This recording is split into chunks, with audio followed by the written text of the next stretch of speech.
నిన్న ఎన్టీవీ జర్నలిస్టులను పోలీసులు అరెస్ట్ చేసినటువంటి సందర్భంలో నాకు మిత్రుడు జర్నలిస్ట్ మిత్రుడు ఫోన్ చేసిండు. ఇట్లా అరెస్ట్ చేసిరు అన్న అని చెప్పానంటే సాయంత్రం రిమాండ్ తిరస్కరణ ఉంటుంది చూడు అని చెప్పిన. సరిగ్గా అదే జరిగింది. రిమాండ్ తిరస్కరిస్తూ సరే ఏదో పూచికత్తు మీద వాళ్ళని వదిలిపెట్టడం జరిగింది. అసలు ఏంది మరి? Donthu Ramesh, NTV input editor, Sridhar, Paripoornachari, ఈ ముగ్గురుతో ఐఏఎస్ల కించపరిచిన వార్తకు ఎలాంటి సంబంధం లేదు, రవ్వంత సంబంధం కూడా లేదు. కానీ వీళ్ళని పట్టుకొని పోయారు. అసలు ఐఏఎస్లతోటి మంత్రులకు అక్రమ సంబంధాన్ని అంటగట్టినటువంటి వ్యవహారంలో ఆ వార్త చైర్మన్ డెస్క్ నుంచి వస్తుంది. ఆఫ్ ద రికార్డ్ అనేటువంటిది చైర్మన్, సిఇఓ వీళ్ళు ఇస్తారు. వాళ్ళని వదిలేసి ఇప్పుడు ఆడ శాస్త్రి ఉన్నాడు, శాస్త్రి గారు ఆయన ఎడిటరు, సిఇఓ రాజశేఖర్ గారు ఆయన వెలమ కొప్పుల, ఆ తర్వాత ఈయన నరేంద్ర చౌదరి గారు కమ్మ, వీళ్ళని ఇడిచిపెట్టి మా బీసీలను ఎస్సీలను అరెస్ట్ చేసి తీసుకొని పోయారు. సో ఆఖరికి కోర్టు వదిలేసింది అనుకో. కానీ నేను ఒకటి చెప్తా ఉన్నా, నరేంద్ర చౌదరి గారు ఆయన అడిగినట్టుగా వాటా ఏందో ఆమెకి ఇచ్చేసి సపరేక. రేవంత్ రెడ్డి గారు ఇటీవల ఆమె ఎవరి కోసమైతే అండగా నిలబడ్డాడో ఆమెకు ఆ వాటా ఇచ్చేయండి, సపరేక అయిపోతుంది కదా. ఎందుకు ఈ లొల్లి? ఇది వాటాల పంచాయతీ, వార్తల పంచాయతీ కాదు. పేరుకు ఐఏఎస్లు కలత చెందించినట్టుగా వార్తలు వచ్చినప్పటికి కూడా సో దాని వెనకాల మతలాబు ఇదే కనిపిస్తూ ఉంది, అంతకంటే ఎక్కువేం లేదు. ఇటీవల కాలంలో తండ్రికి దూరమైనటువంటి మహిళకు ఆ వాటా ఏందో ఇచ్చేస్తే రేవంత్ రెడ్డి గారికి ఆనందం, మీకు ఆనందం, అందరికీ ఆనందం. ఎందుకు చెప్తా ఉన్నా ఈ మాట అంటే అక్కడ జరుగుతున్నటువంటి వ్యవహారం ఇదే. ఇక టీఆర్ఎస్ పార్టీ వెంటనే ఓవర్గా రియాక్షన్ అయిపోయింది ఈ అంశంలో. ఎందుకు రియాక్షన్ అయింది? కేటీ రామారావు గారు, ఆ తర్వాత హరీష్ రావు గారు, ఆ తర్వాత పార్టీ నాయకత్వం అంతా ఎందుకు అయింది అని అంటే ఈ కేసు ఏదైతే ఉందో ఈ కేసుకు అసలైన మూలకారకులు ఈ టీఆర్ఎస్ పార్టీ నాయకులే. వాళ్ళ సోషల్ మీడియా, వాళ్ళ యూట్యూబ్ ఛానల్ ఏవైతే ఉన్నాయో, వాళ్ళ పెట్ ఛానల్స్ ఉన్నాయి కదా, అందులోనే వీటిని విస్తృతంగా ప్రచారం చేసిరు. ఈ ఎఫ్ఐఆర్ కాపీలో వాళ్ళు కూడా ఉన్నారు. ఎక్కడ మూలాలు బయటపడతాయి అనేటువంటి ఉద్దేశంతో సో అట్లా ఎంటర్ అయిపోయినారు తప్ప వాళ్ళకేం ప్రేమ లేదు ఎన్టీవీ మీద. సో అది బీఆర్ఎస్ పార్టీ అసలు ఈ వార్త వెనకాల, ఈ మొత్తం వ్యవహారం వెనకాల ఉన్నది 100% బీఆర్ఎస్ పార్టీ ఉన్నది, వాళ్ళ సోషల్ మీడియా ఉన్నది. వీళ్ళంతా వాళ్ళే కదా, ఈ సిగ్నల్ టీవీ, బిగ్నల్ టీవీ, వీళ్ళంతా కేసులో ఉన్న వాళ్ళంతా వాళ్ళే. కేటీ రామారావు పెంపుడు ఛానల్లే అవన్నీ. సో వాళ్ళ ద్వారా ఎక్కడ మూలాలు బయటికి వస్తాయో, ఎక్కడ ఇది కేటీ రామారావు దగ్గర దాకా వస్తుందో అనేటువంటి ఒక భయాందోళనతోటి వాళ్ళు వెంటనే రియాక్ట్ అయిపోయి హరీష్ రావు గారు డీజీపీ గారితో మాట్లాడినట్టు, ఈయన ఆయనతో మాట్లాడినట్టు. నో, వీళ్ళు చేసిందేంది 10 సంవత్సరాల పాటు అప్పుడు ఈ మెయిన్ స్ట్రీమ్ మీడియా జర్నలిస్టులు అంతా కుక్కిన పేరు లెక్క సప్పుడే కూర్చున్నారు కాబట్టి వాళ్ళ తెరువు ఎవరు పోలే. అలా నేనొక్కనే కదా పేపర్లు దండానికి గట్టి యుద్ధం చేసింది. కేసీఆర్ చేస్తున్నటువంటి మోసాలను ప్రజాక్షేత్రంలోకి తీసుకొచ్చి ఎండగట్టింది నేనే కదా. అందుకే నన్ను అరెస్ట్ చేసినప్పుడు వీళ్ళు ఎవరు సప్పుడు చేయలే. వీళ్ళకి పెద్ద సంబంధం లేనన్నట్టుగా ఈ వ్యవహారం చేశారు. నాకు మిత్రుడు చెప్పాడు, అన్న ఇట్లా జరిగిందన్న అంటే ఆ పంచాయతీ గదిగా తమ్మి, గిది పంచాయతీ, ఇది వాటాల పంచాయతీ, ఇది స్టేట్ల పంచాయతీ.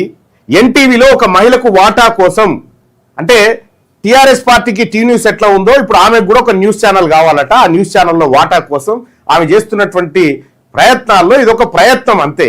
అదేదో ఏదో కావాలని వీళ్ళని తీసుకుపోయారు అనేది అయితే స్పష్టత లేదు.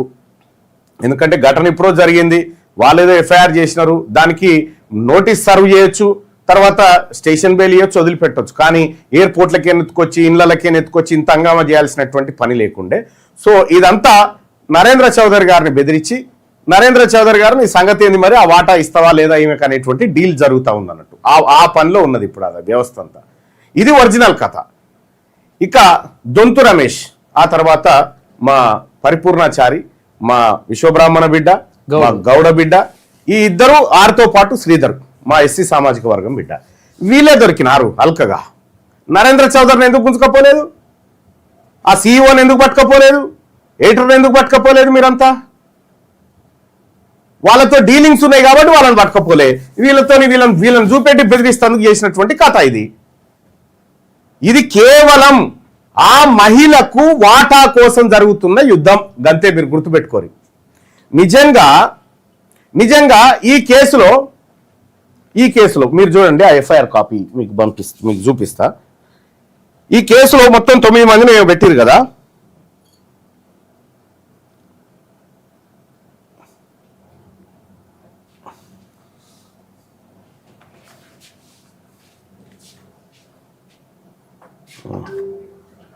ఈ కేసులో 9 మంది ఉన్నారు కదా. ఇది దాని ఎఫ్ఐఆర్ కాపీ, ఆ కేసుకు సంబంధించినటువంటి ఎఫ్ఐఆర్ కాపీ. దీంట్లో జయేష్ రంజన్ గారు ఆయన కంప్లైంట్ ఇచ్చినారు. ఎప్పుడు 10 తారీఖు రోజు కంప్లైంట్ ఇచ్చినారు. ఈ ఘటన అయిపోయింది, అప్పటికి అయిపోయి సద్దుమానికి ఎక్కడిదక్కడ అయిపోయింది. వెంకటరెడ్డి గారు ప్రెస్ మీట్ తర్వాత ఘటన ఇదంతా. దీంట్లో ఈ కేసులో ఎవరెవరు ఉన్నారు? MR media Telangana, prime 9 Telangana, PV news Telangana, signal TV Telugu, Volga times, mirror TV official అని రావాలి, టీవై అని పడ్డది. ఇక టీ న్యూస్. మరి ఇంతమంది ఉన్నారు కదా, ఇగో ఈ 9 మంది ఉన్నారు కదా.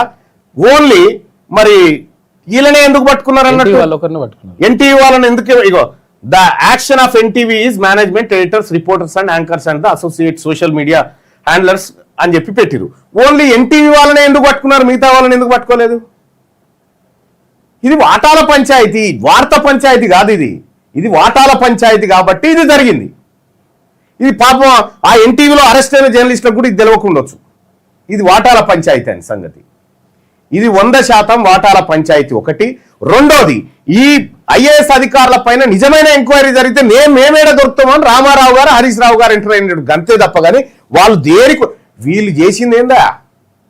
మా సుదర్శన్ ఇంటికాడికి ఎత్తుకరాలే, తలుపులు వలగొట్టి నా ఆఫీస్ ధ్వంసం చేసి ఎన్ని మాటలు ఎత్తుకపోయారా? వీళ్ళు చెప్తారా? బీఆర్ఎస్ పార్టీ నాయకులు సిగ్గుండాలే కదా.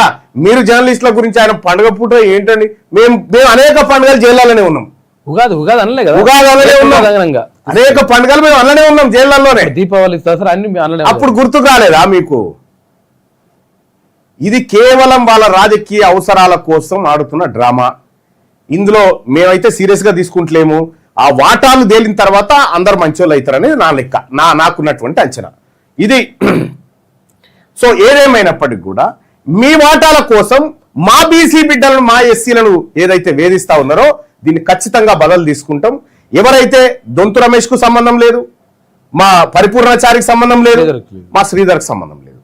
ఒకవేళ ఇటువంటి క్రైము లేకపోతే ఒక హిడెన్ హిస్టరీలకు సంబంధించినటువంటి ఉంటే అందులో శర్మ అని రిపోర్టర్ ఉంటాడు, అతడు కదా ఇన్పుట్ పట్టుకొచ్చింది. మరి అతన్ని ఎందుకు వదిలేసిరు?